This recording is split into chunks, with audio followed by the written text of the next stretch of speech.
Sir నిన్న జరిగిన బంద్లో BJP ఒక సిద్ధాంతము, సిపిఐ సిపిఎం వాళ్ళ ఒక సిద్ధాంతము, వాళ్ళకు పడనే పడదు సార్.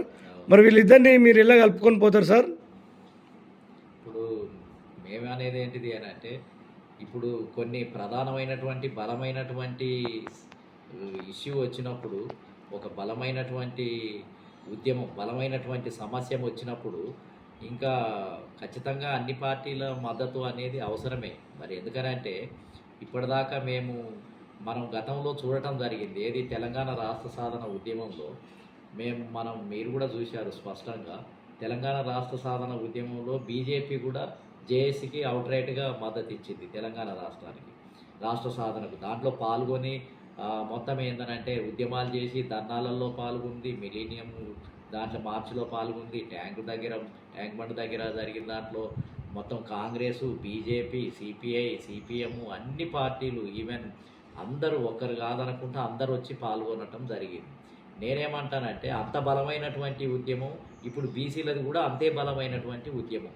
కాబట్టి ఇప్పుడు కాంగ్రెస్ పార్టీ, ఇప్పుడు ఏదైతే బీజేపీ లాంటి పార్టీలు కూడా తెలంగాణలో కమ్యూనిస్టులు, బీజేపీ, కాంగ్రెసు అన్ని వర్గాలు వచ్చి కలిసి పనిచేసి ఒక బలమైన సమస్యను సాధించడానికి ప్రయత్నం చేసినప్పుడు, ఒక న్యాయం జరిగినప్పుడు, ఎన్నో సంవత్సరాల నుంచి ఎదురు చూస్తున్న ఒక తెలంగాణ రాష్ట్రం ఏర్పడటానికి కారణమైనప్పుడు మరి మేము కూడా అదే దృష్టితో చూస్తున్నాం. ఇప్పుడు మన జేఏసీ ఏర్పడేటప్పుడు కూడా కొంతమంది భిన్నాభిప్రాయాలు వ్యక్తం చేశారు. ఇప్పుడు బీసీ సమాజము అనేది ఇప్పుడు బీసీ సమాజము చాలా ప్రమాదంలో ఉంది.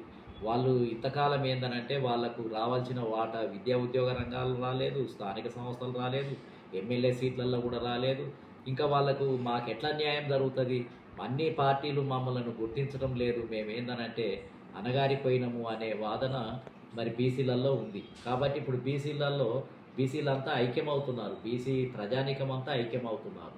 ఇది తెలంగాణ ఉద్యమం లాంటి బలమైన ఉద్యమమే ఇప్పుడు బీసీ ఉద్యమం. ఇప్పుడు జరగబోయే బీసీ ఉద్యమం ఇప్పుడు బలమైనటువంటి ఉద్యమం. తెలంగాణ ఉద్యమం ఎంత బలమైందో బీసీ ఉద్యమం కూడా అంతే బలమైంది. తెలంగాణ రాష్ట్రం లేకపోవటం వల్ల ఈ తెలంగాణ ప్రజలకు ఎంత అన్యాయం జరిగిందో ఇప్పుడు ఈ బీసీల సమస్య కూడా, బీసీలకు సంబంధించినటువంటి సమస్య కూడా తెలంగాణ రాష్ట్రానికి ఉన్నంత ప్రాధాన్యత, అంత బలమైనటువంటి సమస్యగా నేను భావిస్తున్నాను. కొంతమంది ఏంటంటే ఇంకా బీజేపీని కలుపుకోవటం ఎట్లా కరెక్ట్ అవుతుంది, లేకపోతే వాళ్ళని కలుపుకుంటే కరెక్ట్గా ఎట్లా అవుతుంది అని వాదోపవాదాలు చేస్తున్నారు. తెలంగాణ ఉద్యమంలో మనం ఒక నానుడి విన్నాం కదా, ఒక సామెతను. కేసీఆర్ గారు ఏమన్నారు అని అంటే, మేము గొంగలి పురుగునైనా ముద్దు పెట్టుకుంటాం, అదేవిధంగా కుష్టి రోగినైనా కౌగులించుకుంటాం. అదేవిధంగా ఇంకా తెలంగాణ రాష్ట్ర సాధన కొద్దిగా అసమానతలకు కొద్దిగానే, ఏది నీళ్లు నిధులు పారుదలల్లో సంబంధించిన దాంట్లో అది కొద్దిమే అసమానతలు. కానీ మేము బీసీ సమాజానికి సంబంధించింది తీవ్రమైనటువంటి అసమానతలు. ఈ రాష్ట్ర ప్రజానీకంలోనే సగం జనాభా మొత్తం రాజకీయ బానిసత్వంలో ఉండి దూరంగా ఉంచబడ్డారు. ప్రజాస్వామ్యానికి దూరంగా ఉన్నారు, చట్టసభలకు దూరంగా ఉన్నారు, అసెంబ్లీకి దూరంగా ఉన్నారు, అసలు మంత్రిమండలికి దూరంగా ఉన్నారు, విద్యా ఉద్యోగ రంగాలకు దూరంగా ఉన్నారు. ఆఖరికి సర్పంచ్, ఎంపీటీసీ, జెడ్పీటీసీ చిన్న వాటిల్లో కూడా ఎంటర్ అయ్యే పరిస్థితి లేదు. కాబట్టి అసలు సగం జనాభానే దూరం కొట్టబడి ఈ అభివృద్ధి ఫలాలకు నోచుకోకుండా, పరిపాలనలో భాగస్వామ్యాన్ని నోచుకోకుండా ఉన్నది. ఇది తెలంగాణ ఉద్యమానికంటే కూడా అనేక రేట్లు అసలు ఒక ప్రజాస్వామికమైనటువంటి ఉద్యమం. ఇది చాలా తీవ్రమైనటువంటి ఉద్యమం. కాబట్టి అసలు ఇటువంటి దానికి మేము ఇప్పుడు బీజేపీయా, లేకపోతే కమ్యూనిస్టులా, లేకపోతే కాంగ్రెసా, లేకపోతే ఇంకా వేరే పార్టీ అనేదాన్ని ఇంకా మేము తేడాలు చూడదలుచుకోలేదు. వాళ్ళ మధ్యలో ఉన్న ఈ పార్టీలలో ఏది మంచిది, ఏది చెడుది, ఇంకా ఎవరి శాతం ఎంత, గతంలో కూడా ఎవరి పాపం ఎంత, ఈ విధంగా బీసీల సమస్య మిగిలి ఉండటానికి, బీసీలు రాజకీయ బానిసత్వంలో ఉండటానికి ఎవరు కారకులు అనే దాన్ని కూడా మేము చర్చించి దాన్ని సమస్యగా సృష్టించదలుచుకోలేదు. ఇప్పుడు ఒక ఏజెండా బీసీలలో ఇది పరాకాష్ఠకు వచ్చింది, తీవ్ర స్థాయికి వచ్చింది. తీవ్ర స్థాయికి వచ్చినప్పుడన్నా మీరు దీనికి అండగా నిలబడి దీనికి ఏదో ఒక పరిష్కారం జరగటానికి మీరు ముందుకు రావాలని మేము వాళ్ళకి చెప్తున్నాం. ఈ సమయంలో బీజేపీ వస్తే మేము తీసుకోవటానికి సిద్ధమే, కమ్యూనిస్టులు వస్తే సిద్ధమే.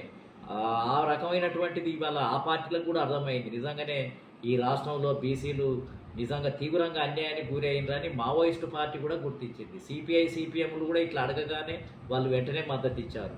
ఆ బీజేపీ పార్టీ కూడా కేంద్రంలో ఏ వైఖరి ఉన్నా, మోడీ ఏ ప్రభుత్వంలో వైఖరి ఉన్నా, ఇక్కడ ఉన్నటువంటి రాష్ట్ర పార్టీ వేగంగా ముందుకొచ్చి బంద్కు పూర్తిగా సపోర్ట్ ఇవ్వటం జరిగింది. ఇది నిజంగా బీసీల సమస్య తీవ్రంగా ఉంది, దాన్ని పరిష్కారం చేయాలనే దానికి ఇది నిదర్శనం. కాబట్టి మేము ఖచ్చితంగా మా బీసీ ప్రయోజనాల కోసము మొత్తం ఎవరినైనా స్వీకరించడానికి మాకు బీసీ ప్రయోజనాలే. ఇప్పుడు బీసీలకు దక్కాల్సిన వాటానే కావాలి, మాకు న్యాయం కావాలి. మిగతా కులాలకు ఏ విధంగానైతే అవకాశం ఉందో, ప్రాతినిధ్యం ఉందో, ఇప్పుడు ఈడబ్ల్యూఎస్ వల్ల వాళ్ళకు 10% వాటా వాళ్ళకు వచ్చింది. ఎస్సీ ఎస్టీ సమాజానికి జనాభా ప్రాతినిధ్యం ప్రకారం ఉంది. ఇక మిగిలిన వాళ్ళు ఎవరు బీసీలే. అలాంటి రక్షణలు లేకపోవటం వల్ల బీసీలే అన్యాయానికి గురవుతున్నారు. కాబట్టి ఇంకా మేము ఇంట్లో తేడాలు, ఇది మంచి పార్టీ, ఇది చెడ్డ పార్టీ అని మేము కొలతలు పెట్టి తీసుకోవడానికి మేము సిద్ధంగా లేము. ఎన్టీ రామారావు గారు పదవి కోల్పోయినప్పుడు నాదెండ్ల భాస్కర్ రావు గారు ఎన్టీఆర్ గారిని గద్దె దించినప్పుడు కూడా బీజేపీ పాల్గొంది, కమ్యూనిస్టులు పాల్గొన్నారు, అదేవిధంగా అన్ని పార్టీలు పాల్గొన్నారు. కాబట్టి అంటే అగ్రకులాలకు ప్రయోజనం కలిగించే ఉద్యమాల్లో అందరూ పాల్గొన్నప్పుడు మేము బడుగు బలహీన వర్గాల ఉద్యమం మా వాటా మేము సాధించుకోవటానికి ప్రయత్నం చేసినప్పుడు మేమెందుకు ఈ తారతమ్యాలు చూడాలి?